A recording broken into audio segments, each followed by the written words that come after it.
kapuso, para mapadali ang paghahanap ng mga botante sa kanilang mga presinto, sa pagtutulong po ng GMA News at PLDT, maaari na rin ma-access sa GMA News website ang COMELEC Precinct Finder.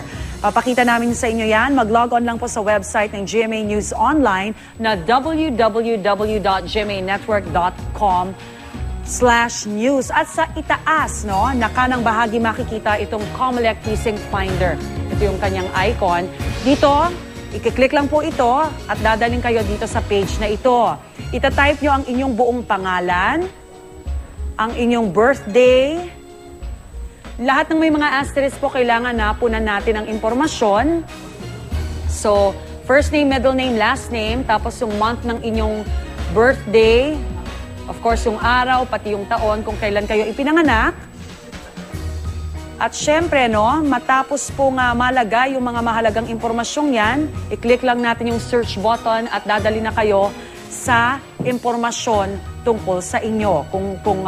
Kung nakarehistro ba kayo, kung saang presinto kayo boboto. Katulad nito, no, ang ginamit natin yung account ng ating kasama dito sa GMA News.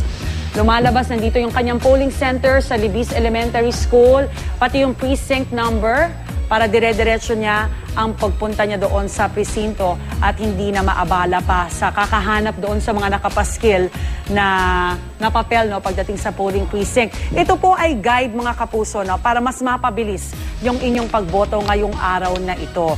Pwede nyo rin pong i-click yung polling center location button para makita ang mapa at matulungan kayong matunton ang lokasyon ng inyong presinto. At syempre, mahalaga ring pansinin yung registration status kung active ka ba o deactivated na. Kasi kung 2 beses ka nang hindi nakaboto, wala na po kayo, no? Deactivated, kailangan magparehistro na ulit kayo para siguro sa 2016 elections na ang mangyayari nun.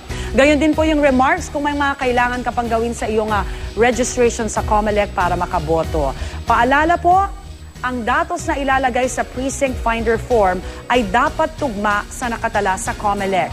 Ang kawalan o kakulangan ng detalye ay maaaring mauwi sa maling resulta. Para sa inyong sumbong, maaaring mag-report sa mga numerong 0947-905-9496 at 0920-507-3255.